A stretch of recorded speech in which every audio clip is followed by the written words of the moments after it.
So is this Jets team on the road to a Lombardi? Joining us now, ladies and gentlemen, the quarterback for the New York Jets, 4-time NFL MVP, Super Bowl champion, and a man who will obviously be a first ballot Hall of Famer, Aaron Rodgers.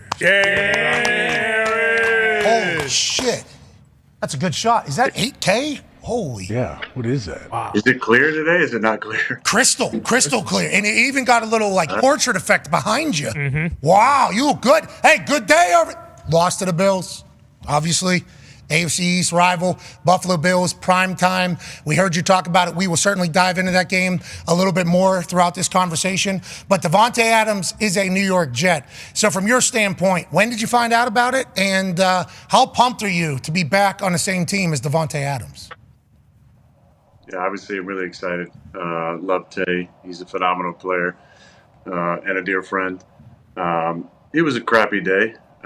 Yesterday, obviously, we had real good chance to get to 3-3 and win a home game.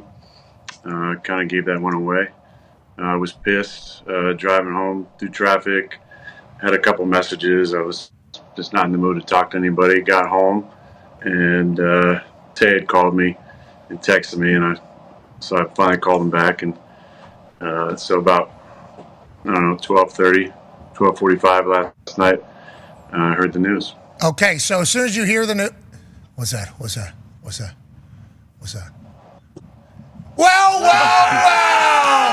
Here he is.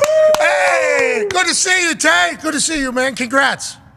What's up, fellas? Hey, thank you, man. I appreciate it. No problem. How was the flight over there? Did you fly over last night? And Aaron wasn't returning any of your text messages? What's that all about? You think about saying, get me the hell out of here anytime that? Yeah, he was having second thoughts. He's been known to have both when it comes to pulling the trigger with me. But hopefully we can put that behind us now. And we're back, man. We're back. Okay, so obviously whenever the conversation about you getting traded is becoming the focal point of NFL conversations, Tay, a lot of people immediately placed you with the Jets because of your relationship with Aaron and the offense and understanding it. For you, first of all, how's the hamstring? And then second of all, is there any newness to the offense that they're running right now, or are you going to be able to kind of pick up pretty seamlessly with Aaron?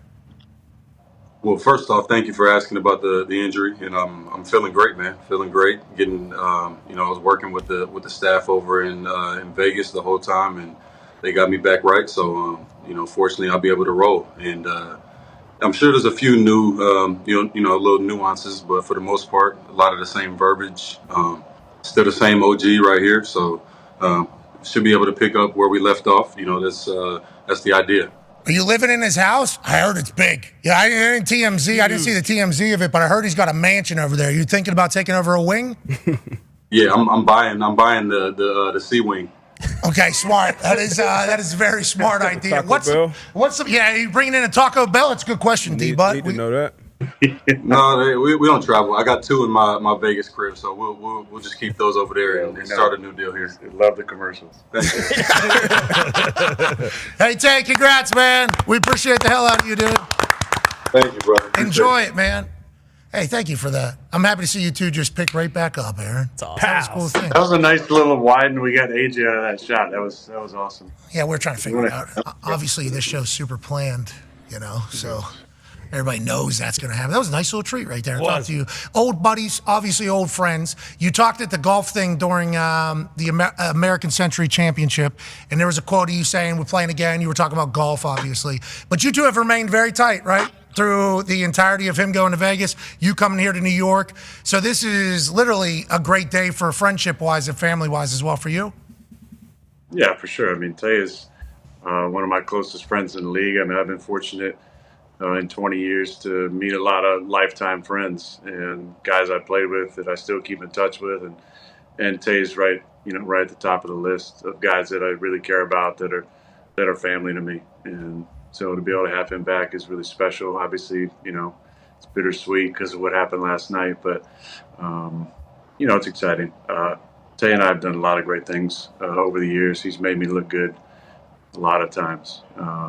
So I'm really excited about it. I think it's exciting for our team. We definitely got better today. Big thanks to Joe making it happen, Woody, Chris pulling the trigger. That's obviously everybody was pissed about last night, but we know there's a lot of season left, and now it's go time.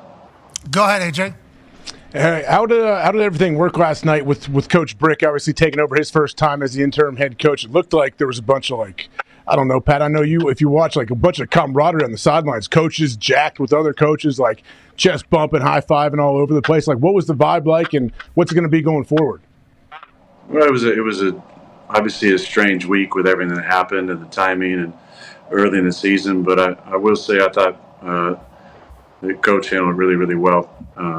Team meetings, practice, words here and there, pregame stuff, halftime stuff. I thought he did a phenomenal job of keeping guys focused and bringing his own little flavor to it. So we love Brick. He's a fantastic guy, and we'll stand behind him. And man, people are calling me right now. I'm in a different office, but it's okay. A lot of people happy for you. They're calling Eric here, but shout out Eric. But no, I give Brick a lot of credit for how he handled everything. A tough situation. Obviously, we all love Robert. Robert, stood by him, brought him in. So it's not the ideal situation to step into, but I thought he handled it really well. Yeah, I wonder how Coach Saleh feels this morning now that you got a Mount Rushmore wide receiver in that room, in that building, after a week afterwards. Excited for that. Hey, Hembo sent me over some stats. Okay, and I know last night there was a lot of things that went wrong. We'll certainly talk about it at the end of the game and everything, yada, yada, yada. Here's some stats with you and Davante Adams. From 2017 to 2021, you guys were the number one duo in the NFL with 52 touchdowns. In second place was Patrick Mahomes, Tyreek Hill at 41, and then Kirk Cousins, Adam Thielen at 39. Right now, against man-to-man coverage, this is the worst season you've had against man-to-man coverage, stats-wise. Across his last two seasons in Green Bay, Davante Adams led the NFL with 141 receptions and 1,800 yards versus man coverage. And then there's some red zone stats about what you and Davante have done in the red zone and how many touchdowns he's had. And number one in the league, you two together in the red zone, versus this year, you guys are middle of the pack at red zone, I think, at 18. Is it as easy as adding Davante Adams to your offense to make that thing take it to another level, hit another gear? Or is that kind of a dumb way to view this acquisition? It's a dumb way to view the acquisition. Come on. Well, you just drop them in there. We got red zone touchdowns. You only gave me two options. Okay. You only gave me two options. Well, I understand you got to do what you got to do. I left you no other choice. But is it as easy as dropping it? Greeny was dancing in here. Greeny came on the show, was dancing. I think a lot of Jets fans were like, here we go. This is literally the piece that kind of puts us over the top, both offensively, and that's going to reignite the defense and everything. Is it as easy as that, or is there still a lot of work to potentially get Davante up to the speed for the New York Jets offense? Well, listen, he infuses a lot of energy into the team right away. He's a proven star player. He's an asset. He's an incredible locker room presence.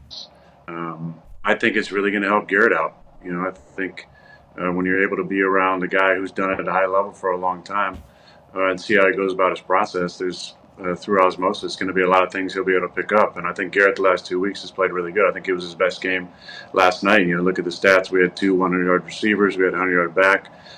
We played, better on offense in certain spots. We just were terrible in the red zone and missed some easy opportunities. Had a couple touchdown opportunities. Obviously, we missed a couple kicks, but that should have been a 30-plus point game for us on offense. And we're sitting here at 3-3 and feeling even better about ourselves than we are right now with bringing Davante to the mix. But I thought Allen and Garrett had phenomenal games, and obviously Brees did a ton in the pass game and the run game. And for the most part, up front, we did a really nice job. This just, now with so many teams, especially the first 4 or 5 weeks, Garrett was facing doubles on normal down distance so often.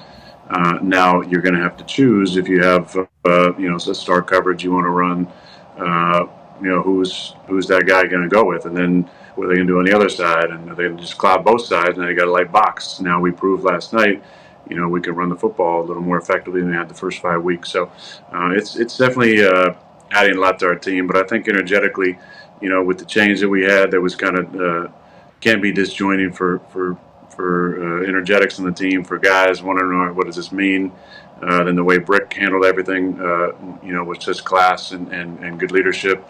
And now this move lets everybody know, hey, it's on us now, because we're going all in, and it's our time to go out there and win games, get on a run, which we all feel deep down is going to happen. Yeah, and if we look at your schedule going forward, it seems like, okay, here we go. We got a time. Every team is an NFL team, so obviously there's no easy win.